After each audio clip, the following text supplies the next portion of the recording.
Welcome back, everyone, to The Deep Dive. Today, we're diving into Poor Folk by Fyodor Dostoevsky, his very first novel, published all the way back in 1846.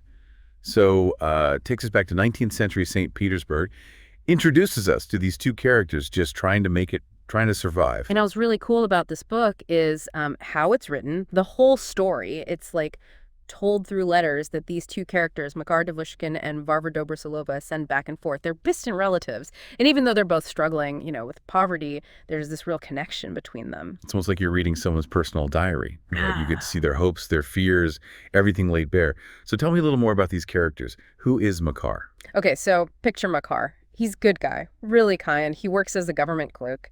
But it's a low-ranking position. He's always worried about money, feeling insecure, about his place in the world, And he doesn't have much education.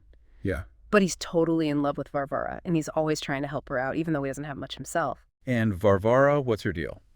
So Varvara, she's a lot younger than Makar. Life hasn't been easy for her. She lives with this abusive stepmother, and she's constantly worried about money. She's even considering, desperate things to make ends meet, like becoming a laundress or a cook. She's grateful for Makar's kindness, of course, but she's not sure how to feel about his feelings for her. You know what I mean? So we have these two characters, Yeah. and they're both trapped in this cycle of poverty. Would you say that's one of the main themes of the book? Oh, absolutely. Dostoevsky doesn't just tell you they're poor.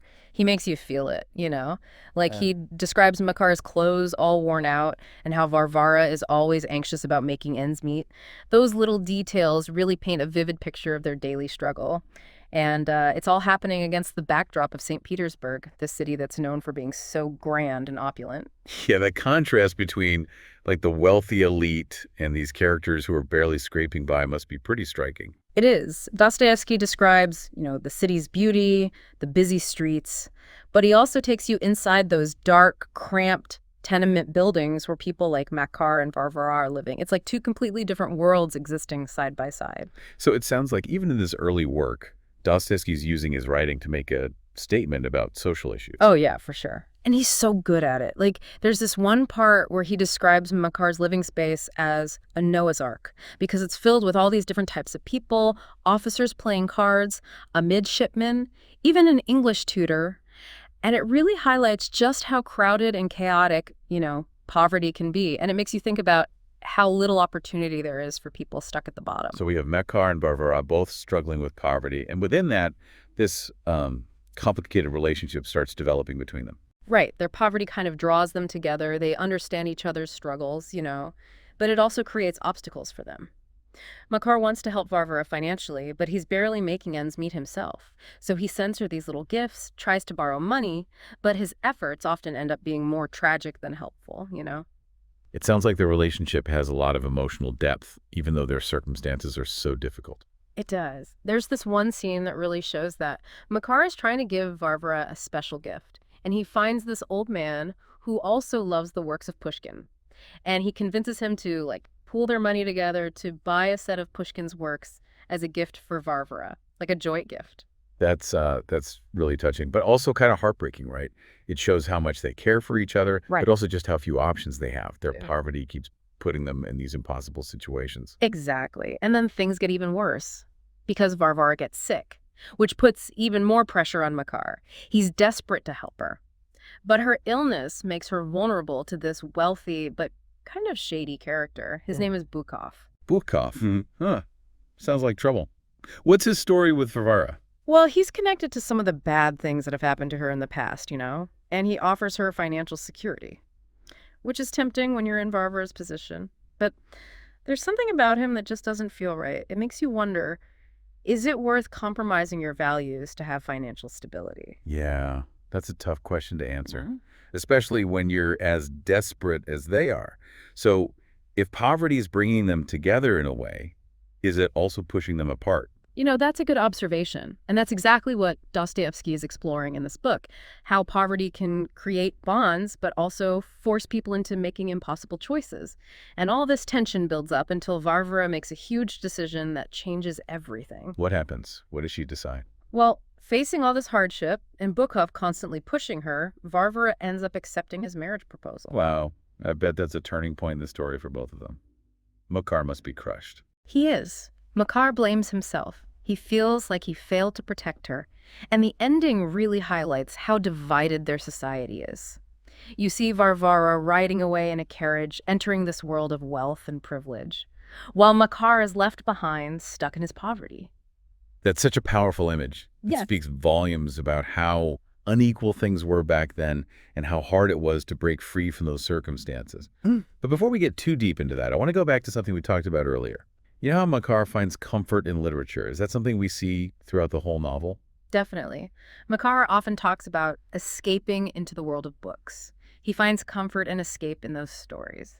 At first, Varvara thinks it's silly, impractical, But as her own situation gets worse, she starts to see the appeal. So even Varvara, who's so focused on just surviving, starts to understand the power of imagination, of escape. Yeah, I think that's something we can all relate to. Even when things are really tough, we all need beauty, connection, something to help us rise above our circumstances. That's fascinating.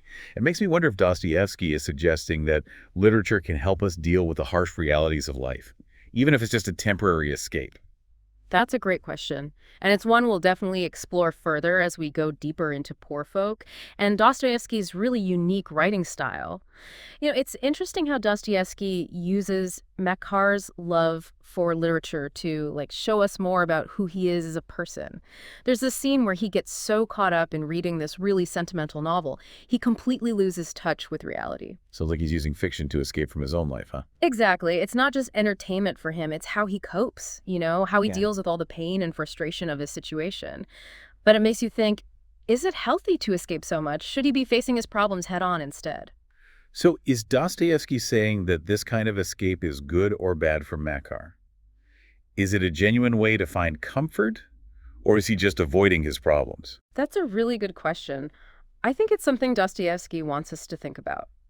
On the one hand, literature gives Makar this sense of beauty and hope, things he's not getting in his everyday life. It lets him experience emotions and connect with things that go beyond his immediate situation, right? But then again, you could argue that all this escaping is stopping him from doing something to make his life better. Right. It's a complicated issue. There's no easy answer. But it just shows how talented Dostoevsky is as a writer. He can present these questions in such a nuanced and thought-provoking way. It seems like Dostoevsky's using Makar and his experience with books to say something as storytelling itself. The whole novel is built around communication through letters, right? That's true. Poor Folk is what we call an epistolary novel, meaning the whole story is told through these letters between the characters. And it lets Dostoevsky explore human connection in this really intimate and personal way. It's like we're secretly listening in on their most private thoughts.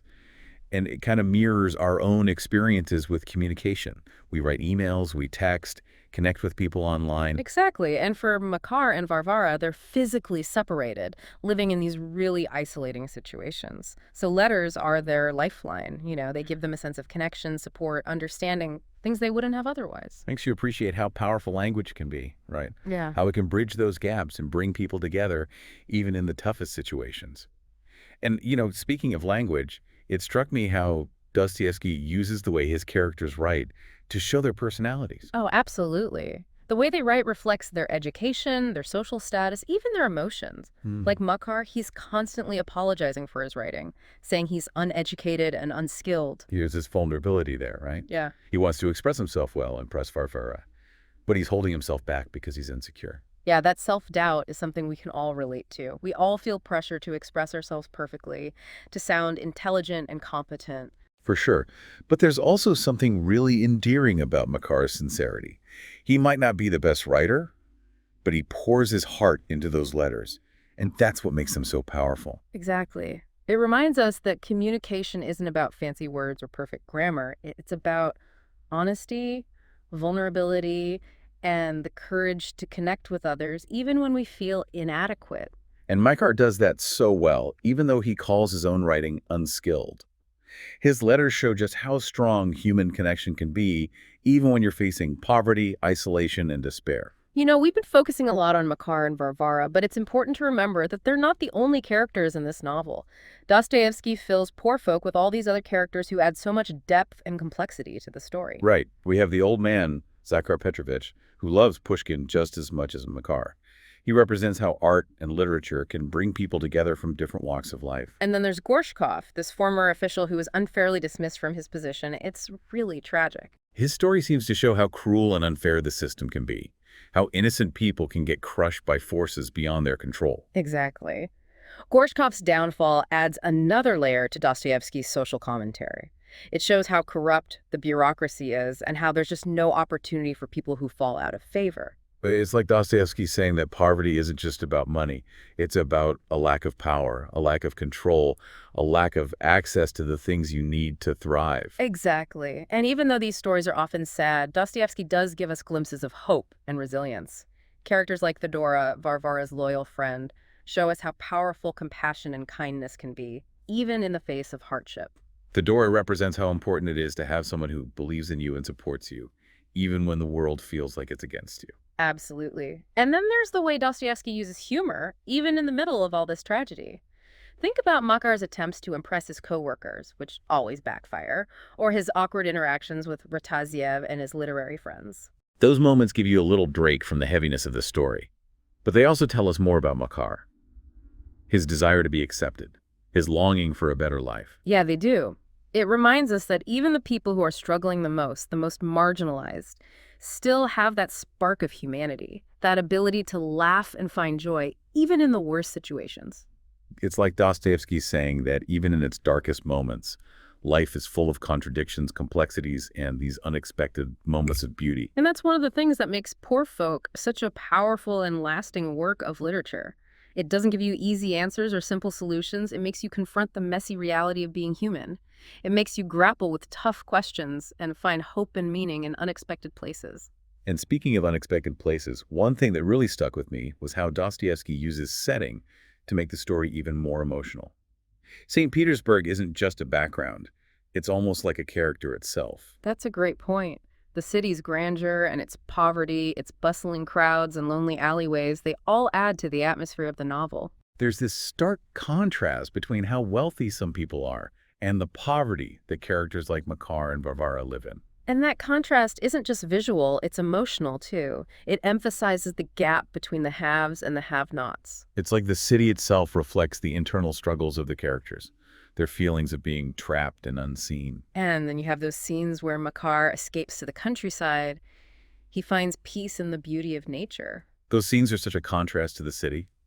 They represent freedom, tranquility, a connection to something bigger than himself. It's like Dostoevsky showing us that even in the middle of poverty, you can still feel awe and wonder.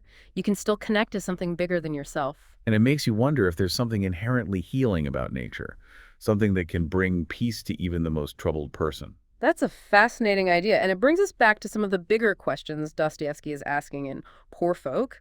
Questions about what it means to be human, our need for connection, for beauty, for something that goes beyond our everyday struggles. We've covered a lot in our deep dive into Poor Folk so far.